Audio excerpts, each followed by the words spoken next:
What's going on, guys? Alex here, and today is a really exciting day because Can-Am just dropped all the details on their new motorcycles, the Origin and the Pulse. We've known these have been coming for some time. This picture you see behind me has been floating around for a very long time, but today Can-Am just announced all the details, including specs, pricing, availability, really everything you need to know about these two motorcycles. So we're gonna run through everything, tell you what you need to know, and dive deep a little on the new Can-Am electric motorcycles. Now, obviously, there are two motorcycles here. You have the Origin, which is sort of like a smaller adventure bike or a dual sport meant to go off-road.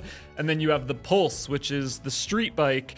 And yeah, they're meant for very different kinds of riding, obviously, but the looks are pretty similar and they have a lot of shared components. So we're gonna first dive into some of the components and some of the tech that's making all these electric bikes work, and then we'll dive into some of the differences between the two bikes. But yeah, we've seen pictures, so we're just gonna dive right into the specs because that's what you guys wanna see. So we know the motor, it's an 11 kilowatt motor and it makes 47 horsepower and 53 foot-pounds of torque, and Can-Am is comparing the power this puts out to about a 700cc motorcycle. And we'll have to get some riding time on these to really see how it feels compared to some other gas motorcycles. But the good news is Case is actually going out to ride these very soon. So in a couple weeks here, we'll have some riding videos on both these bikes and be able to tell you exactly how they ride before they're released to the public. Now, because these are electric powertrains, you're able to do some stuff that isn't super common on gas bikes, like putting reverse in there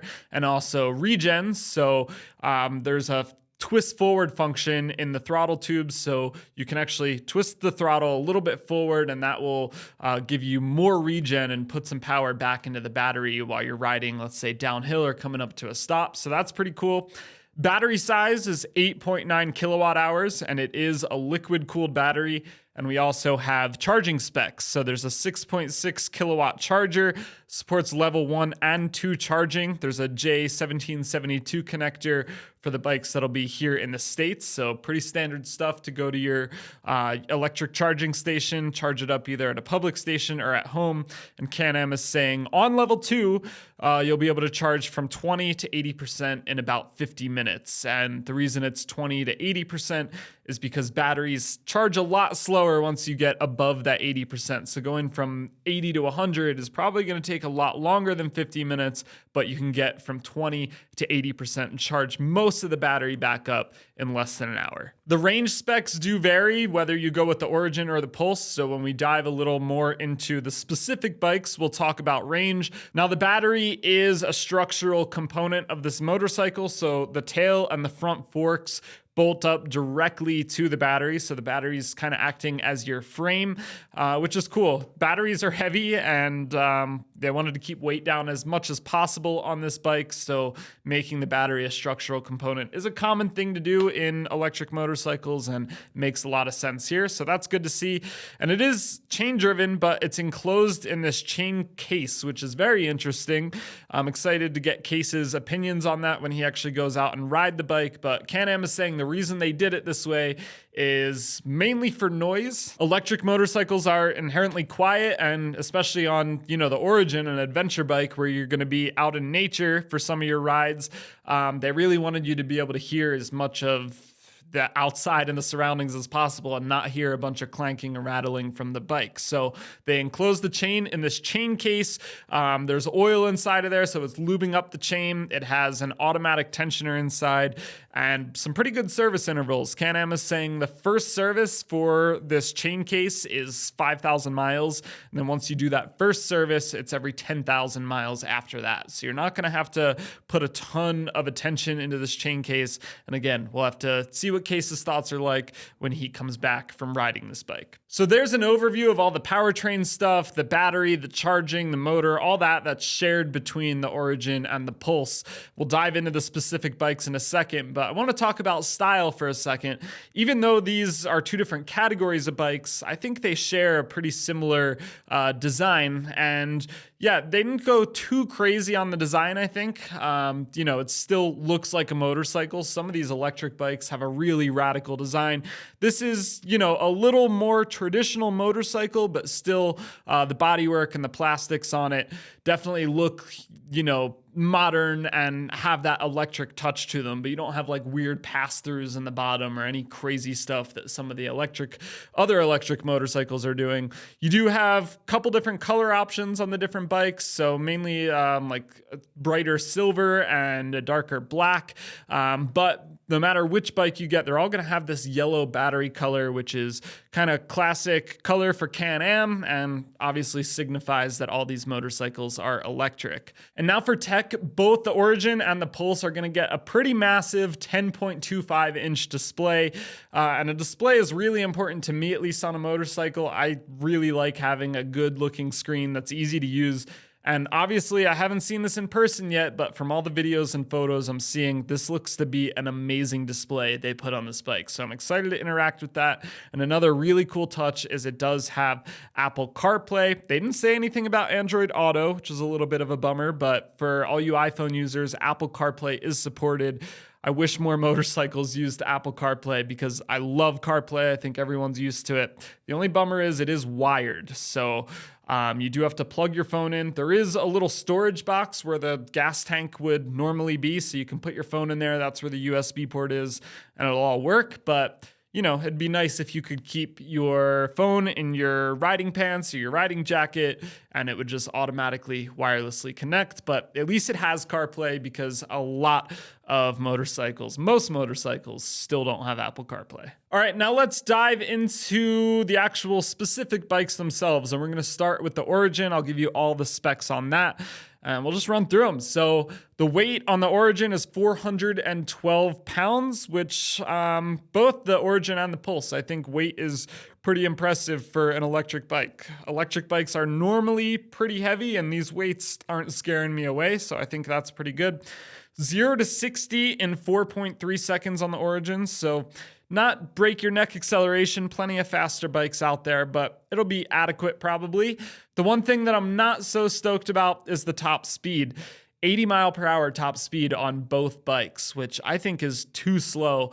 Maybe not for the adventure bike, but for the Pulse, yeah, a naked street bike like that, I think it should go over 80 miles an hour. The Livewire goes faster than that. Zero's motorcycles, their street bikes go faster than that. So I would have liked to see a higher top speed. We have plenty of highways here in Colorado that are 80 mile an hour highways, 75 mile an hour highways, and traffic will go 90 miles an hour on there, and you might be getting passed by cars with an 80 mile per hour top speed. We do have a range figure on the Origin, which is 90 miles in the city, 71 miles combined. Really curious what off-roading and actually riding on a trail is going to do to your range, but we'll have to wait and see. And then you have a ton of different ride modes on the Origin. So normal, eco, rain, sport, off-road, and off-road plus. And those modes are going to adjust the throttle response, the traction control setting, and the ABS setting for whatever kind of riding you're doing. Suspension, you have 43 millimeter inverted forks and a fully adjustable rear shock on the Origin. So suspension's a little different. You'll see on the Pulse when we get there. And a 34-inch seat height. And then we're looking at 21-inch front wheel and an 18-inch rear wheel. So again, pretty standard stuff for this kind of bike. And then we come to the trims. There's a couple different trims available. You have the base model, which you can either get in the lighter color or you can get the darker version. And then there's the 73 edition, 73 being for the model year 1973 when Can-Am came out with their first motorcycles. That'll get you a special silver color with some more premium painted bits, special badging, an accessory windscreen, and then some better LED lighting with some running lights up front. And the Origin starts at $14,499, so $14,500. If you want the 73, tack on $2,000 to that. You're going to start at $16,499, and then there's a bunch of packages and accessories you can put on this bike. I think that's especially interesting for the Origin. They have their link system, which, Can-Am doing the snowmobiles and the three-wheeled vehicles and everything in their product lineup. really gotten a good accessory system, mounting system nailed down. So yeah, they'll have the Link system, Link accessories that all get installed without any tools available for both these bikes. But I think that's especially cool on the Origin, where, you know, you're going to be putting all kinds of luggage racks and windscreens, all the stuff you need to go have an adventure. Pretty cool that they have a full line of accessories coming out with this brand new bike. And now we'll move on to the Pulse, which I gotta say I'm a little more excited about because I love naked sport bikes like this. Little lighter than the Origin at 390 pounds, so under 400, which I think is good. 0 to 60 in 3.8 seconds, whereas the Origin was 4.3. Still though, 80 mile per hour top speed. I think that's a little more of a bummer on the Pulse than it is the Origin, but I think both of them should go a little faster than 80 if I'm being completely honest. Range is a little better on the Pulse than it is on the Origin. So we have an 100-mile city range, 80 miles combined, and less ride modes on the Pulse. You have normal, eco, rain, and sport plus. And again, that's going to adjust your throttle response, your ABS, and your traction control settings. A little bit of a smaller diameter fork on the Pulse compared to the Origin. It's a 41 millimeter inverted fork, but that's standard stuff for a street bike. And then still a KYB rear shock, but only preload adjustment. You don't have the fully adjustable rear shock that you get on the Origin. 30.9-inch seat height and 17-inch wheels front and rear. And then brakes are completely shared between both of these bikes. So you have a 320 millimeter disc up front, dual piston caliper, and then 240 millimeter rear disc with a single piston caliper. Would have been nice to see dual discs on the street bike, but again, I keep talking about this 80 mile per hour top speed. It doesn't accelerate super quickly. 3.8 seconds is still quick, but not insanely quick. So brakes are probably going to be just fine, but I always prefer a dual disc up front if I could have one. Just like the Origin, there's two trims. So you have the base model, which comes in two colors, and the 73 edition. And pricing is a little lower on the Pulse than it is the Origin. So starts at $13,999, so 14 grand. And then the 73 is $15,999. So yeah, pricing's pretty competitive. It's pretty on par, pretty close to what Livewire's doing with their bikes. And there are some cheaper Zeros out there, but if you spec a Zero with a level 2 charging like these Can-Ams have, the pricing gets pretty close. So there you have it. Like I said, we've been hearing about these Can-Am motorcycles for some time now. These images have been floating around for a long time, and it's pretty cool that now we have all the specs, all the pricing, everything we need to know, and they didn't really change anything. A lot of times when images like this come out, then you'll see the final production version, and a lot of things will be different. This doesn't seem to be the case. So now we just know everything. They're going to go into production later this year. Deliveries will start early next year, but you can go on Can-Am's website and pre-order them right now. So if you know you want one of these bikes, you can be one of the first to get one. Go pre-order them today. Pre-orders just opened up. And there you have it. Curious to know your thoughts down in the comments below. Really excited to talk to Case, see what they're like to ride. Again, he's riding it in a couple weeks. And yeah, we've got some more exciting videos coming down the pipeline pretty soon. I'm going out in a day or two to ride the MT-09 SP, so we'll have a Yamaha video for you very soon. But yeah, that's it for now. Thanks for watching. Check out alltfl.com. Let me know your thoughts on the new Can-Am bikes down in the comments. I'll see you in the next video.